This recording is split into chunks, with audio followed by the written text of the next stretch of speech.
How about you, Christine? How has your work changed from before the pandemic to now?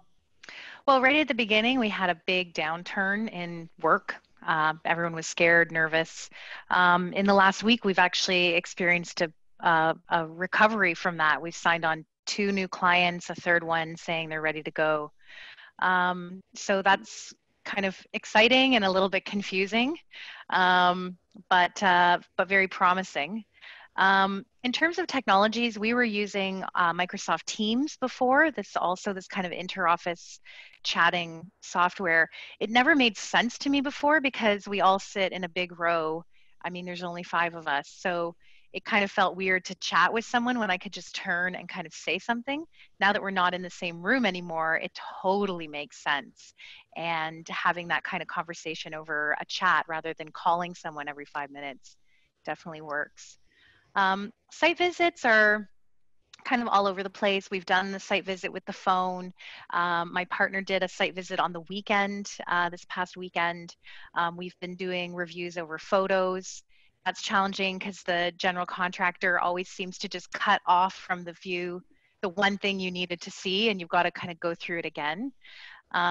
With these new projects we're starting, the first thing we always do is go to the property and look at the site when we're designing a new home. So now we actually have to figure out how to bring our kids with us and maybe even turn it into a bit of an outing where they can run around because we're downtown Toronto. There's no opportunity for them to get much outdoor time. So there's an opportunity there.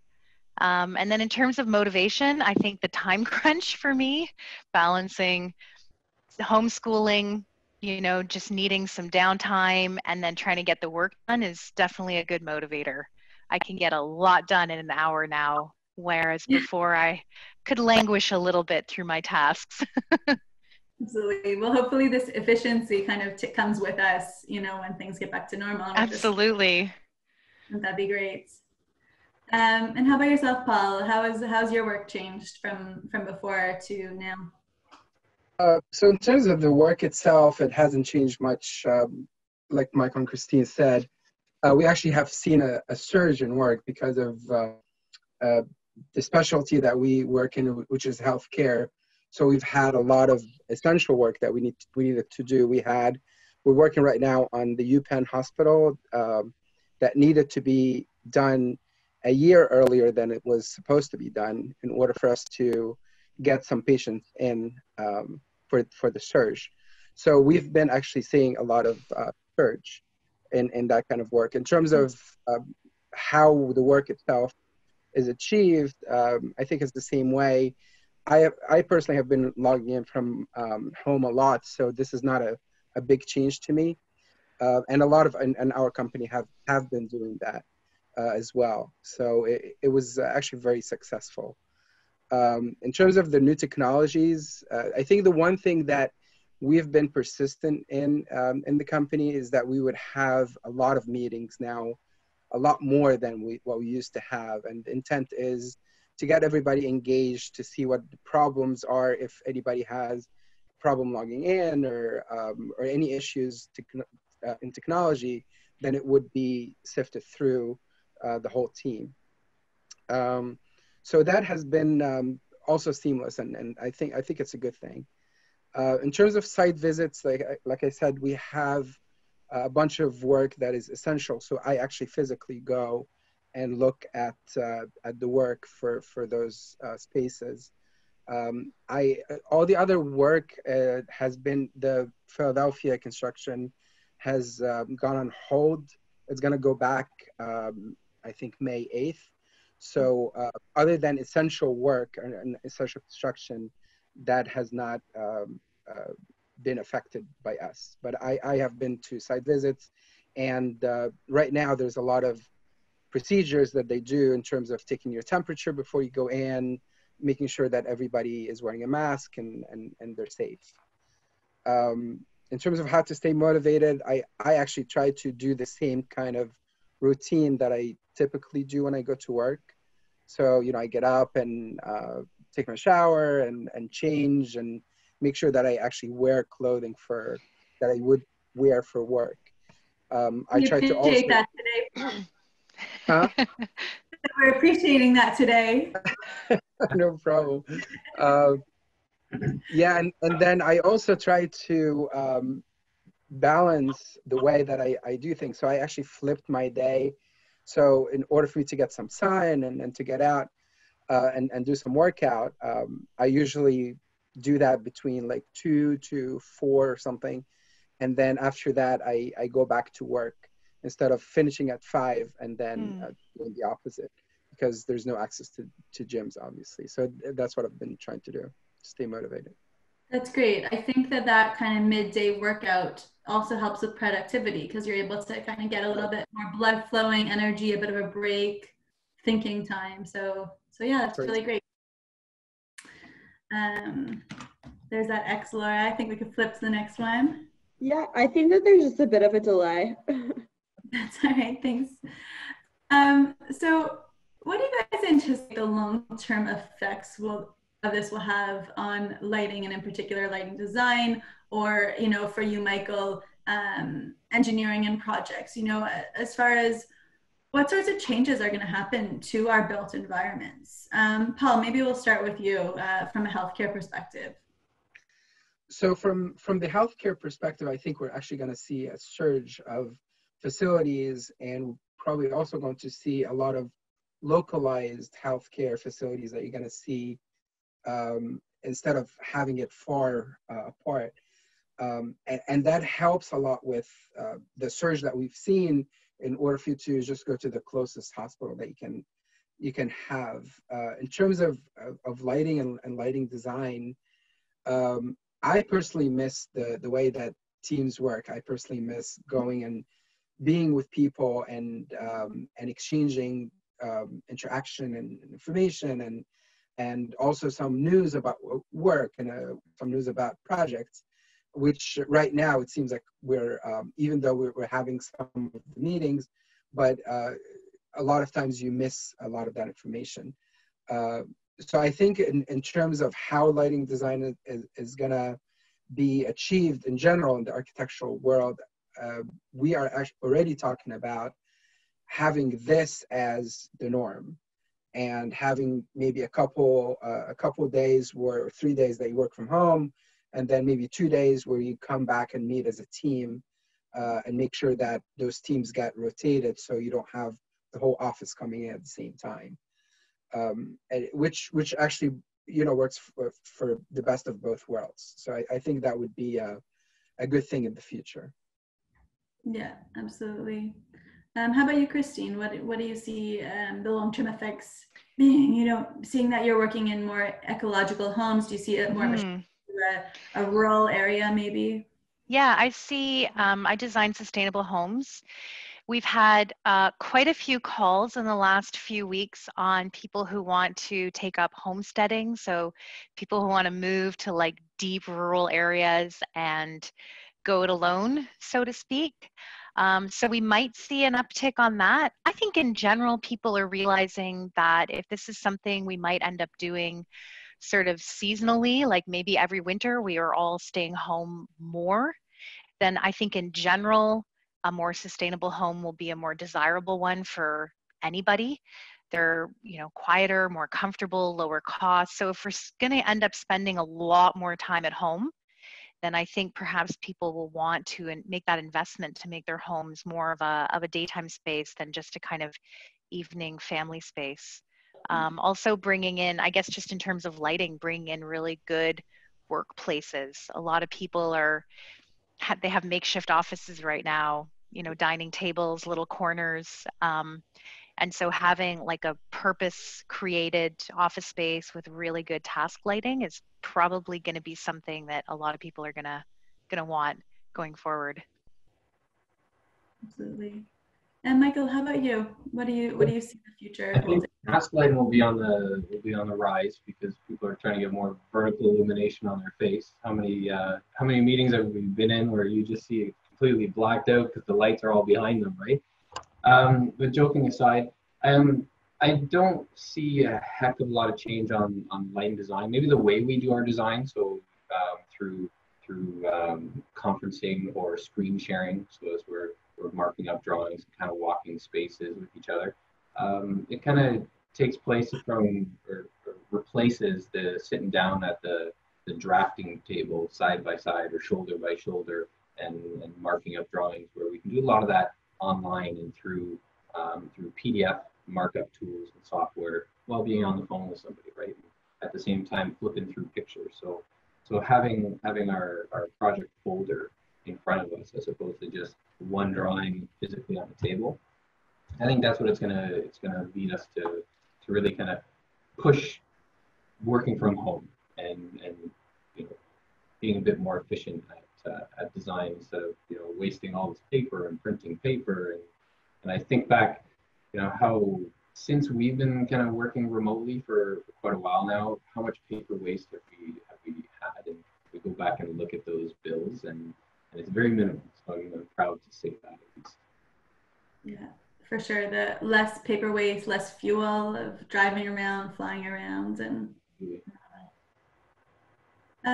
so from our perspective, how can we support you? How can manufacturers and reps support you guys during these times? How do you get your information? How do you want to see it? Some people are doing lunch and learns, and we're doing our webinar series, but I can see that becoming bombarding. What do you guys feel would be the best way to get support from us? And I'll start with you, Christine. Well, because we do whole homes, we have a lot of different reps. Our reps right now have been incredibly supportive in terms of delivering samples to us. So couriering things, dropping them off outside the front door of our office. So I'm actually working from our office. All of our staff are home. I live a 15-minute walk away. So it's really kind of nice to have a place to go during the day. And my husband is my partner. So we bring our kids, the four of us are here all day, but having people being able to bring stuff and just keep that flow of information going.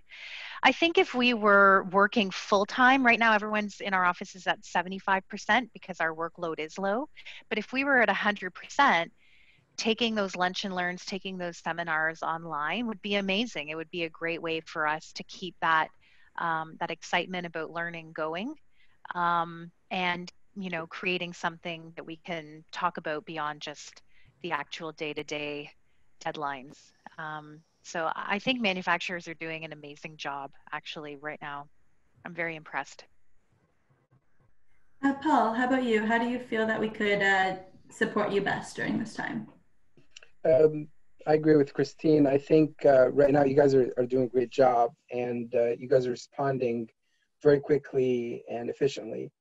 And in the beginning, like I think the very first week that this happened, like you said, I literally got bombarded by all these lunch and learn, well, not lunch and learns, but learns. And without the lunch portion, I bring my own lunch. And literally there was something about like maybe 2 or 3 a day, which was a little rushing. But I think now manufacturers and reps are probably going to have a monthly or a weekly kind of constant showing of products, which would actually be better instead of having a lot of companies or going to a lot of these companies locally. You just have one lunch and learn or one learn again for those multiple companies, and then everybody can log in. So it's probably going to streamline that information and that knowledge into once or twice a week, which probably going to make it much easier for you guys. But I agree, you still need the samples to look at them. And I still miss that fact because I really want to see it and make sure that how it performs. And probably sending all those samples all at the same time is going to be cumbersome. But at least 1 or 2, and I've seen a couple of reps that send me that information to home. So that I think that would be the one challenge that we need to look into in the future on how that works. Samples. How to get them, kind of send back, and all that. Yeah, absolutely. Yeah. Michael, how are you being supported, and how could you be supported in the future? What I'm really liking is the volume of online learning or learns, as we call it, right, Paul? Yeah, right.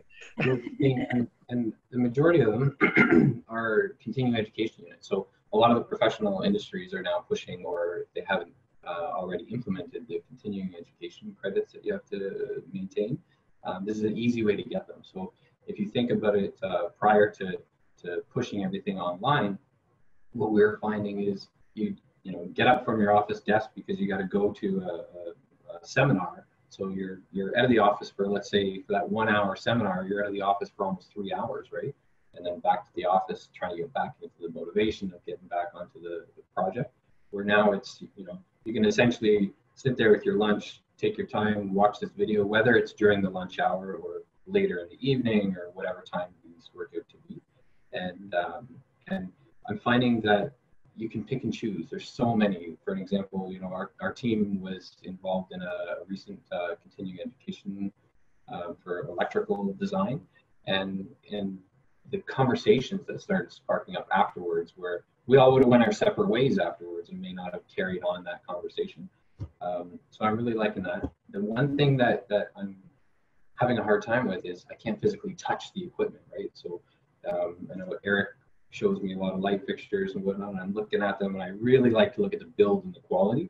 Because that's the one thing I hear from contractors is, why did you specify that? I can't mount this, the thing twists, the lens pops out. So I try to tackle that when I'm first looking at a product. So it's hard to engage in the physical construction of the fixture through a webinar, through photos or cut sheets, right? So that's the pros and cons that I'm finding. Yeah, absolutely. Thanks. Have you taken up any new hobbies during COVID? What's fun? What are you guys up to? So I went back to my piano books. What's that? I went back to the old piano books. I took piano as a kid. I think in Royal Conservatory, I think I made it to grade 2 or something like this. So I would have been like 10 years old, and then I pushed it all aside for hockey and sports. And now that I've been home so much, I ordered all these books on Amazon, all these Disney songs, and the kids are loving it. Like, Dad, play Let It Go. That's Lots great. of fun. That's great. How about you, Christine? I have not. I don't feel like I have the time. That's hard. I've probably been doing more like yoga than I used to, which I'm happy about. More exercise, which I'm probably getting more sleep than I used to, like a good extra hour or two a night. So that's nice. One thing that I'm trying to do with the kids is teach them French. We're in Canada. It's a bilingual country, French, English, and they learn French in school. But now that they're at home, I was talking to them in French. I speak French, and I realized they haven't learned anything in French class. So I've taken it upon myself to, pretend that I'm the world's greatest French teacher, and I'm gonna shove that French down there. So we've been working on that. I find right at the beginning it was just so stressful. Everything was in such flux. I just didn't feel like I had the liberty to kind of find the joy in this situation. But now I feel like things are stable. I feel comfortable. I feel calm. So now I'm kind of like, all right, let's find the joy. Let's find the beauty in this experience and really kind of turn it into something wonderful. So just spending all this time with my kids has really been unprecedented and quite lovely. Ask me again in 3 hours, but right now I'm feeling good. Feel exactly the same way. Yep. What sort of any good yoga apps that you've found? I do yoga with Adrienne. I think she's from Texas, and she has years of videos, so I would never be able to catch up. And I really like her. She's very much about just getting a good stretch, getting a good workout in, and not about sort of posturing. Doesn't take it too seriously, which I'm happy about. So yeah. That's what we do every morning. Break those borders. Normally you wouldn't be able to go take a class in Texas, but Yeah, yeah. I mean, I used her app before. I didn't go to Mhm. yoga classes before because of our hectic lifestyle. So I've just been able to do one every day instead of just once or twice a week, Nice. which is good. Yeah. Paul, how about you? Any new hobbies? Um, well, I always like cooking, and I think now that I have 24 hours of staying at home, watching TV and doing work, breaking the day with cooking made it much easier and more fun for me. So I've been enjoying a lot of cooking, especially at all the restaurants that we cannot go to. Um, there's a lot of good websites out there. One is I don't know if you've ever seen her. It's Marian's Kitchen.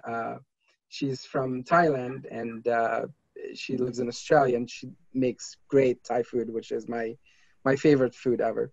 So if you ever have time, watch her streams.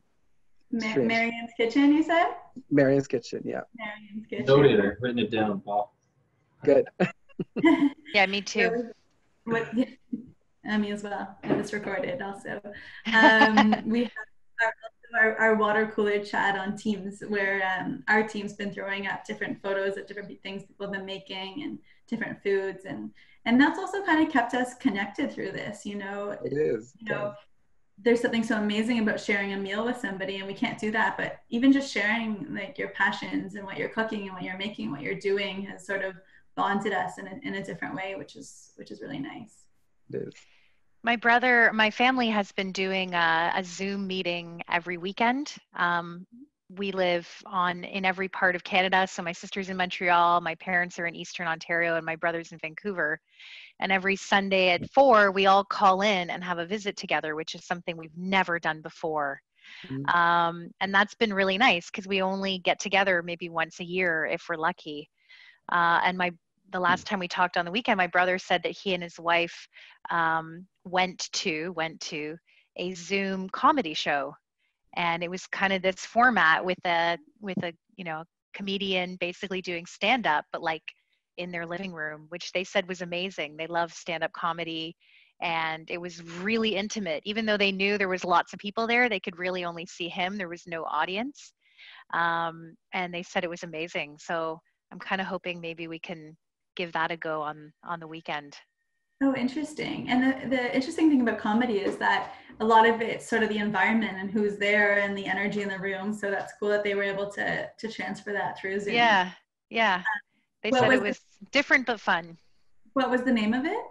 I don't know. It was something local that they were supporting out in Vancouver, so I didn't ask. But I think the other thing that's been interesting is there's all been a lot of emails going around and on Facebook of all these virtual tours that you can do. So Mm. you can go to the Sistine Chapel, which I've never been to, even though I lived in Rome for quite a while. And you can tour, you can take train trips through Sweden and Switzerland, and you can do walking tours of Giza. And I kind of think, wow, that would be really fun. There was some Frank Lloyd Wright tours. There was the Ice Hotel in Quebec City that you could do a virtual tour through. So I thought that was a really interesting foray into architecture that's not close to home, architecture and archaeological sites and just cities. And I don't know, maybe there's something in that, this idea of virtual travel rather than actual physical travel. So there might be something in that in the future too. Yeah. I've heard some entertainment parks have done the same thing with that. Somebody recently told me one of the local entertainment parks here, Canada's Wonderland, has a roller coaster ride. So maybe this weekend we'll line up all the kids on the couch and put it across the TV. That's great. Which one loses their stomach? That's true. We actually did go and look at the Canada's Wonderland videos last summer when our kids were going to go for the first time. And we wanted to look at the rides and just find out which ones would be, safe enough for them. Right. So a little bit of a spoiler alert, but Yeah. they thought the real thing was fun too. So So this is another thing that my family is doing. I have my cousins here, and the way that we do is that we go to an open parking lot. We bring our own lunches. We open the windows, and then we just talk to each other through the windows. That's awesome. So that's some social Like distancing for you. That's awesome. Different kind of picnics. That's great. I think that that's our last official question. We're going to open it up to anybody listening in if anybody wants to ask the three of you questions. Great. A Q&A box there if anybody has any questions for Paul, Christine, or Michael. We're waiting for some questions. We'll engage in some more conversation about Absolutely. Sunday dinners. We had a Sunday dinner with I had an Irish family, so it's we have 3 siblings, and we were contemplating to whether do it over Zoom or Google Meets, and we found I have a G Suite's business account, right? So it's an unlimited Google Meets or a limited Zoom Meet. We probably should have used Zoom because about 1 o'clock in the morning, people were getting sick and waking up with hangovers. Everybody's sitting there in their living room on their couch, and we're all video conferencing on our TVs. And one of my sisters ended up a little sick the next day. I heard a brother-in-law passed out beside a toilet. So it was like a good old Irish Sunday dinner. That sounds like a fun party. You should get invited. Yeah, exactly. Call us next time. Sounds like a fun family gathering.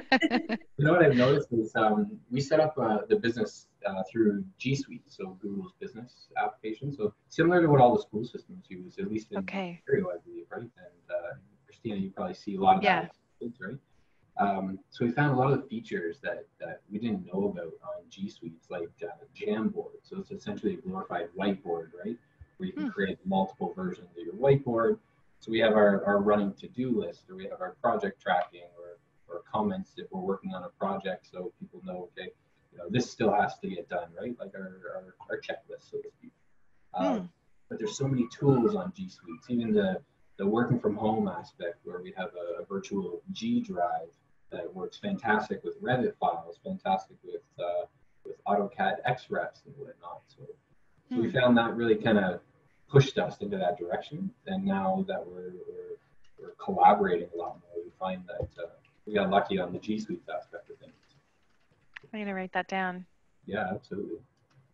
And I saw for the first time Eric Talks on YouTube with Eric Teacher.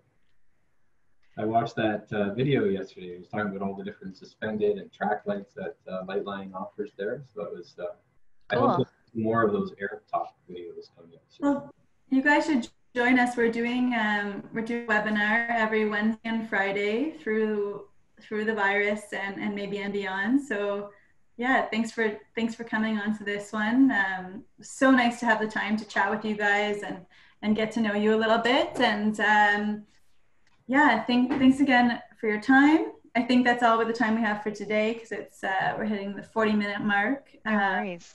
Kind of keep them short and sweet, but I really appreciate all the engagement, and great.